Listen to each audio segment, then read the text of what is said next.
Kapolri Jenderal Listio Sigit Prabowo secara tegas meminta jajarannya memberantas segala jenis kejahatan mulai dari peredaran narkoba hingga perjudian. Kapolri tak segan tanpa pandang bulu akan mencopot anggota Polri yang terlibat dalam kejahatan.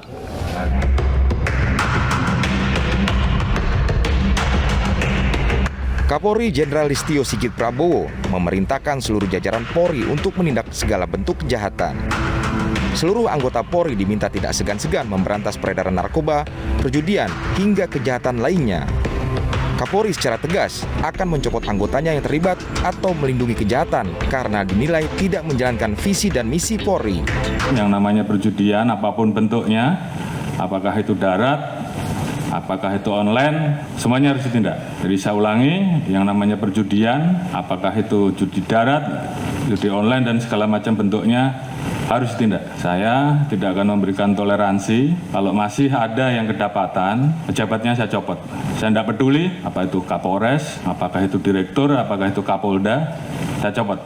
Demikian juga di Mabes juga sama, tolong betul-betul diperhatikan.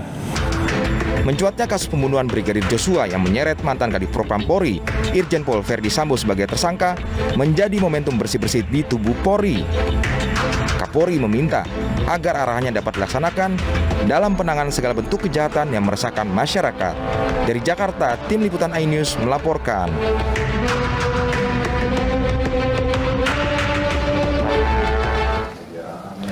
Sesuai instruksi Kapolri soal berantas judi online, Satreskrim Polrestabes Surabaya berhasil membongkar sindikat judi online beromset ratusan juta rupiah. Dari hasil penggerebekan tersebut, polisi menangkap 7 orang pelaku.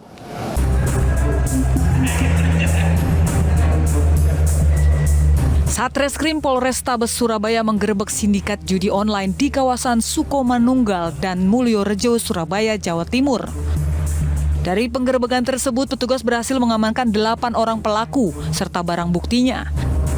Pengungkapan praktek judi online beromset ratusan juta rupiah ini berawal saat polisi berhasil menangkap pelaku judi online di Surabaya. Dari hasil pengembangan di lapangan, para pelaku diketahui menjalankan 16 situs judi yang berbasis online seperti judi bola hingga togel.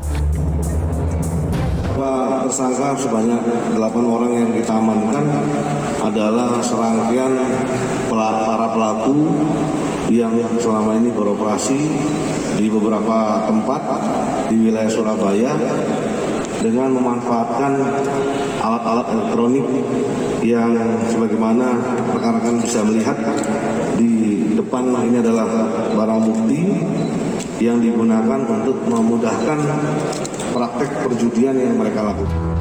Untuk mempertanggungjawabkan perbuatannya, para pelaku akan dijerat pasal 303 KUHP dengan ancaman hukuman pidana 8 tahun 8 bulan penjara.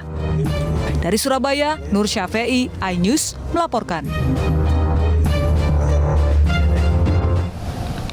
Mahkamah Kehormatan Dewan DPR RI akan memanggil Menko Polhukam Mahfud MD dan Ketua Indonesia Police Watch Sugeng Teguh Santoso. Panggilan itu terkait dugaan aliran dana dari Verdi Sambo ke DPR.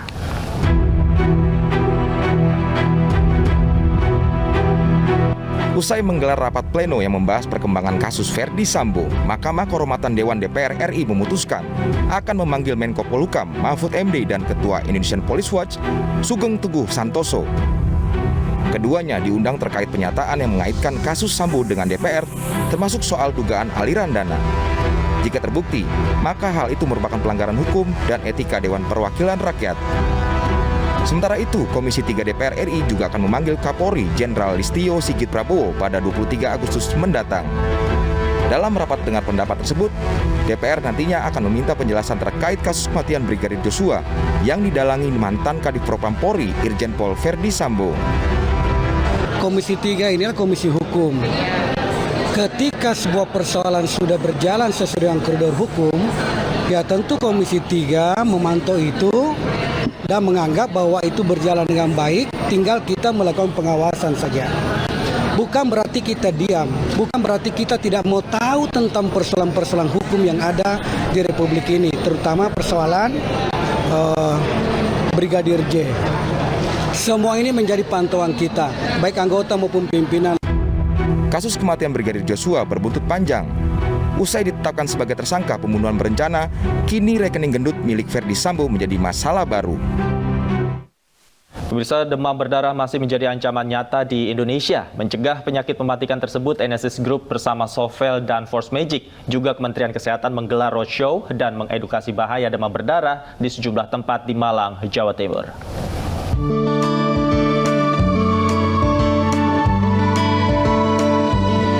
Edukasi bahaya demam berdarah digelar di SDK Mardiwiyata 2, Kota Malang.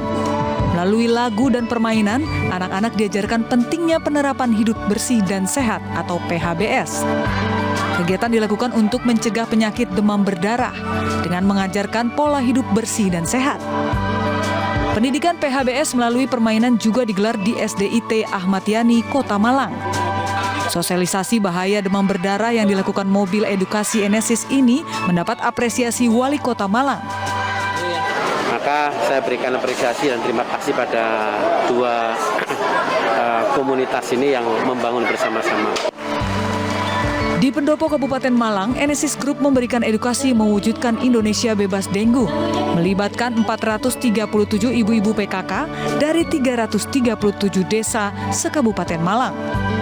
Enesis Group mensosialisasikan 3M+, menutup, menguras, mendaur ulang, dan menggunakan obat anti nyamuk. Untuk memerangi DBD ini di Indonesia sebagai salah satu negara tropis bukan hanya milik pemerintah, tapi juga milik dari sektor swasta seperti Enesis Group. Dan kebetulan juga Enesis Group memiliki salah satu produknya yaitu Sovel, lotion anti nyamuk, sehingga bersinergi untuk memberikan penyuluhan kepada segenap lapisan masyarakat. Untuk memancing antusiasme warga, Enesis Group juga menggelar uji ampuh Sovel sebagai salah satu cara mencegah demam berdarah. Dan di titik terakhir di Kota Malang, Enesis Group membuka outlet khusus memberikan edukasi mewujudkan Indonesia bebas dengue. Selain pasar, puskesmas juga dipilih karena sebagai lokasi strategis saat masyarakat berobat. Dari Malang, Jawa Timur, Denny Irwansyah dan Sai Hajrani, iNews melaporkan.